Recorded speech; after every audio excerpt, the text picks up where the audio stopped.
लेकिन अभी बुकिंग कब खोलेंगे? आज 4 दिन रह गए और बुकिंग हमारे पास खुल दी। 4 नहीं सर 3 दिन। 3 दिन। हाँ। और हमें अभी तक बुकिंग खोलने को बोला नहीं। अब क्या बोले? उनको धीराम ज्यादा प्यारा होगा। हाँ। उनको पैसा प्यारा नहीं होगा। उनकी मर्जी। दोनों पिक्चर को भी साथ में नहीं आना चाहिए जी। थोड़ा आगे पीछे आना चाहिए जी। विजय अगर इलेक्शन में जा रहा है तो उसका डाउनफॉल शुरू हो गया है।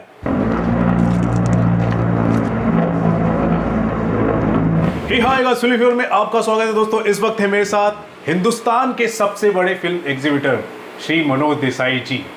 इस हफ्ते की बात की जाए तो दोस्तों 2 बड़ी फिल्में एक साथ टकराने वाली हैं। दोनों ही बड़े सुपरस्टार हैं, बड़े क्राउड पुलर्स हैं, डार्लिंग प्रभास और विजय। क्या कहेंगे सर, दोनों ही बड़े सुपरस्टार्स हैं और इनकी फिल्में आपके थिएटर में लगी हैं, तहलका मचाई है इनकी फिल्में। दोनों एक साथ भिड़ने वाले हैं इस मकर संक्रांति 9 जनवरी को पिक्चरें आने वाली हैं। क्या कहेंगे आप? मैं तो ये चाहूँगा दोनों पिक्चर बहुत अच्छी तरह से जाए और मुझे एक्चुअली बुकिंग खोल देना चाहिए था। अभी तक मुझे बोला नहीं गया है। अभी तक बुकिंग मेरे वहाँ चालू नहीं हुई है जी। इतनी बड़ी पिक्चर आ रही है, दोनों का बुकिंग चालू हो जाना चाहिए था। अभी तक बुकिंग के लिए बोला नहीं गया। आज 6 तारीख है। हाँ 6 तारीख है। फिल्म 9 तारीख को 9 तारीख को पिक्चर आ रही है और अभी तक कुछ बातचीत नहीं हुई। अब मिस्टर विनय चौकसी को बोल लो, किसको बोलूँ मालूम नहीं मुझे। आपके परम मित्र मिस्टर अनिल थड़ानी, हाँ जी, वो पिक्चर को प्रेजेंट कर रहे सर। हाँ तो ठीक है, लेकिन अनिल जी की उधर से भी उसके मैनेजर का कोई प्रोग्राम नहीं आया, कोई फोन नहीं आया है। मैं वेट कर रहा हूँ, अगर जब मुझे दिया जाएगा इमीडिएटली मैं खोल दूंगा बुकिंग।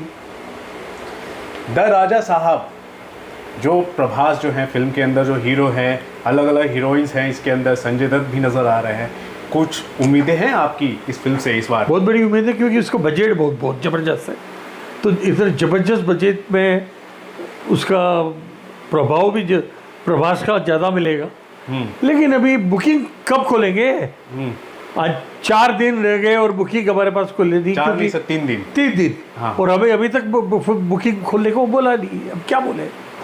आप काफी परेशान हो जाते हैं ना एज ए एग्जीबिटर, जब कोई भी इतनी बड़ी फिल्म आती है तो। बड़ी हजार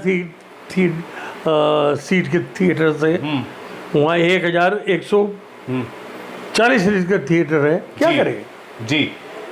सर गल्फ कंट्रीज में राजा साहब का मैंने सुना है कि वहाँ पर उसकी एडवांस बुकिंग शुरू हो चुकी है। हालांकि पिक्चरें पहले एक दिन पहले भी रिलीज होती है वहाँ पर। उनको धीराम ज़्यादा प्यारा होगा। हाँ। उनको पैसा प्यारा नहीं होगा। उनकी मर्जी।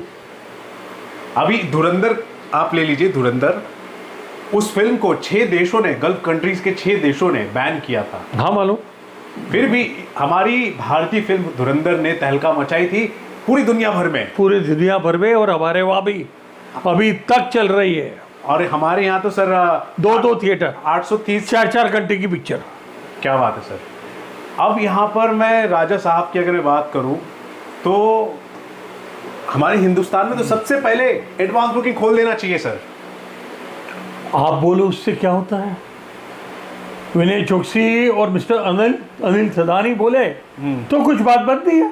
ना डिस्ट्रीब्यूटर समझ पा रहा है, ना प्रोड्यूसर समझ पा रहा है। और 3 दिन के बाद पिक्चर का एडवांस बुकिंग खुल रहा है और हमारे वहाँ पिक्चर का कुछ बताया नहीं गया। पब्लिसिटी तो आनी चाहिए कम से कम। Paper publicity most important publicity. आज भी हमारी पब्लिक OTT के ज़माने में जब हमें सबसे बड़ा कंपटीशन आता है उसका जी, पेपर में तो आना ही चाहिए। जी। पेपर पब्लिसिटी बंद हो गई है। अभी क्या बोले? मैं इनको नहीं बोलता, सबको बोलता हूँ, मैं सबके लिए बोलता हूँ। जी। I am talking generally. जी। जनरली जो होता है वो उस तरह की पब्लिसिटी भले ही नहीं हो रही हो, लेकिन सबसे बड़ा मेन बात तो ये होता है कि एडवांस बुकिंग खुल जानी चाहिए। क्योंकि प्रभास की फिल्म की अगर मैं बात करूं सर, ये पिक्चर रिलीज होने वाली थी 5 दिसंबर को धुरंधर के सामने, लेकिन बाद में इस फिल्म को पोस्टपोन कर दिया गया। अब ऐसे में तो इस फिल्म की एडवांस बुकिंग तो पहले ही खुल जानी चाहिए क्योंकि लोग तो ऑलरेडी मन बना चुके हैं। ये दोनों पिक्चर को भी साथ में नहीं आना चाहिए जी, थोड़ा आगे पीछे आना चाहिए जी। दोनों साथ में जाएंगे, पब्लिक डिवाइड हो जाएगी, फिर हाउसफुल का सपना नहीं दे सकते। जी जी, लेकिन क्या है ना, दोनों ही रीजनल फिल्में सबसे पहले मानी जा रही है। वो तमिलनाडु में पिक्चर रिलीज होगी, ये यहाँ पर रिलीज होगी। वो अच्छा हुआ, तमिलनाडु से याद आया विजय की। विजय अपने आप को रिटायर करके इलेक्शन में जा रहा है। उसकी ज़िंदगी की सबसे बड़ी, क्योंकि उसका मैं बहुत बड़ा फैन हूँ, उसकी जो जो पिक्चर आती है हमारी टीवी पे वो मैं 2-2 3-3 बार देखता हूँ। और विजय अगर इलेक्शन में जा रहा है तो उसका डाउनफॉल शुरू हो गया है। उसको इलेक्शन में जाना नहीं चाहिए, उसको कंटिन्यू करना चाहिए अपने पिक्चर कैरियर को। ऊपर से वो रीमेक पिक्चर लेकर आ रहे हैं सर, इतनी बड़ी पिक्चर ला रहा है और इलेक्शन में जा रहा है। इलेक्शन में किसका भला हुआ है? किसी का भला नहीं हुआ है, ये समझ लो मेरे इंटरव्यू से। बाकी विजय तुम समझदार हो। Thank you so much sir, आपने रिएक्शन दिया है। आप काफी नाराज हैं इस बात को लेकर कि दोनों ही फिल्मों की एडवांस बुकिंग नहीं हुई है। राजा साहब की बात की जाए, उसकी तो बिल्कुल शुरू नहीं हुई है। और अगर विजय की बात की जाए, जो उनकी फिल्म आ रही है जननेता, कुछ जगह पर हुई है, कुछ जगह पर नहीं हुई है। हम उम्मीद करते हैं कि जल्द से जल्द इन फिल्मों की एडवांस बुकिंग शुरू हो और जो डिस्ट्रीब्यूटर्स हैं या फिर प्रोड्यूसर्स है वो समझ जाए कि पहले से ही फिल्मों की एडवांस बुकिंग शुरू कर देनी चाहिए, और खासतौर पर आपके थिएटर में तो। Thank you so much sir. Most welcome sir.